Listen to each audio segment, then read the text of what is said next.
So this journalist is about to unalive some people so that he can write news articles about the murders. Let me explain.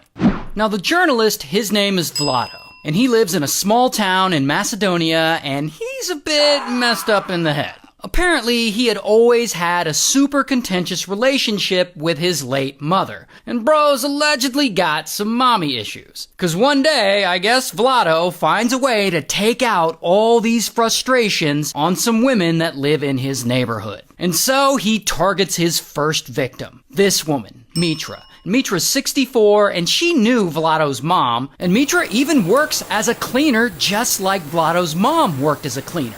But one day, Mitra leaves her place to go to the grocery store, and that is when Vlado shows up. Now, it isn't clear exactly how he goes about this because there are no witnesses. Not sure if he offered her a ride in his car or what, but suddenly, bam, Vlado straight up kidnaps her. And he takes her somewhere, and he starts beating her, and then he essays her. And after that, he keeps her alive for several months, which means he would have had to feed her and take care of her. But ultimately, he finally strangles her with a telephone cord until she's unalived. Then he stuffs her body into a nylon bag and he ties it up with the telephone cord and he dumps it at an abandoned construction site on the outskirts of town. And 2 months after she first disappeared, police finally find Mitra's body in the construction site. So they investigate, and they start accusing these 2 other random guys of the murder. And eventually, they go and arrest those 2 guys.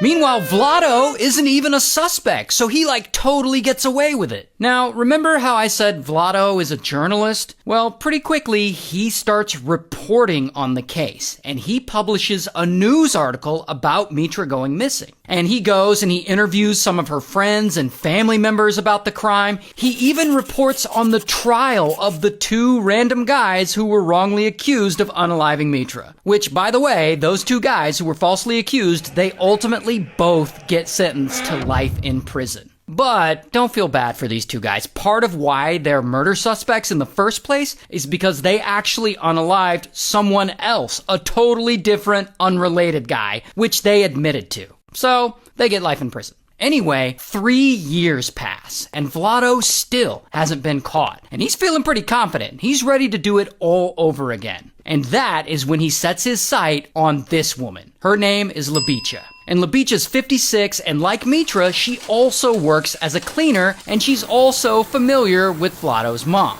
So she is just his type. And all these people live in the same small neighborhood, so Vlado and all his victims, they all know each other. But one day, just like Mitra, Ljubica leaves her place to go buy groceries. And that is when Vlado shows up. But suddenly, boom, Vlado just kidnaps her. And then he takes her somewhere, to some secret location. And he ties her up, and he beats her, and he essays her, and he keeps her alive there for about 3 months. And then he finally strangles her with a telephone cord until she's unalived. And 3 months after she had been abducted, police find her body in a nylon bag. She had been dumped in a ravine near the edge of town. And of course, this is a small town in Macedonia. So this murder is huge news. And guess which freelance journalist is right there to cover the story? Vlado. And he's out here, he's interviewing her friends and her family. And 3 days after Ljubica's body's found, he publishes an article about her. And in this article, he actually theorizes that this murder and the Mitra murder might be linked.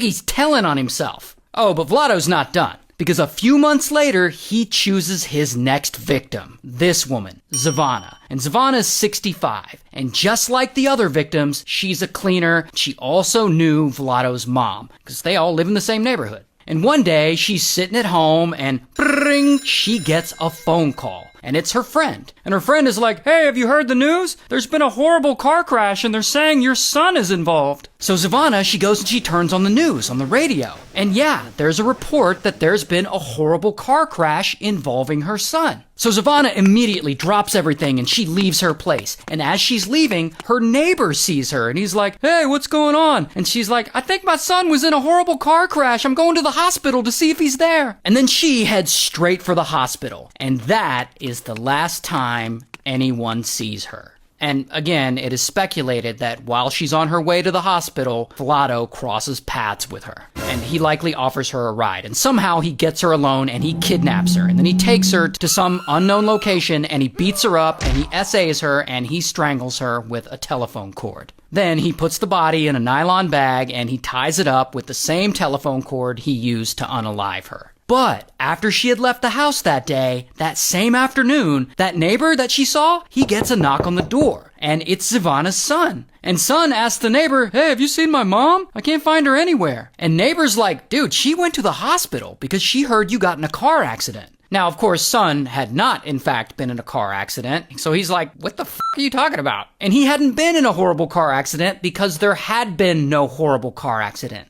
It was all a hoax.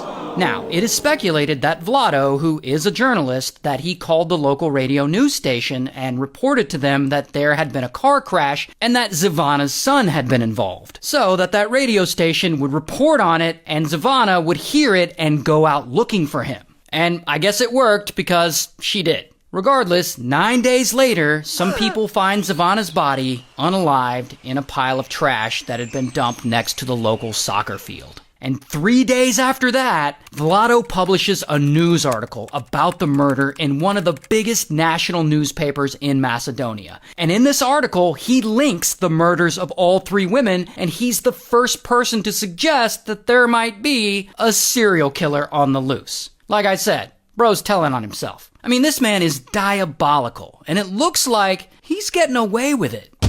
Until... Here's the thing. When Vlado wrote his news article about Zavana's murder, he took things a little too far. For example, in this article, he goes into detail about what type of cord the killer had used, a telephone cord, and how the killer had used the same cord to unalive the victims as he used to tie them up. And none of these details were public information at the time. He even writes about how Zavana had possibly been abducted by two men in a car, and how they made up a story about her son getting in a horrible accident to get her in that car. And so local police, they start to notice, man, this guy's got a lot of insight into these murders. They're like, we've never mentioned that the killer used a telephone cord. And so police naturally get suspicious. And finally, Vlado becomes a suspect. So then police, they go and they test his DNA and they match it with some DNA found on the murder victims, and surprise, surprise, it's a match. So, bam, they arrest Vlado.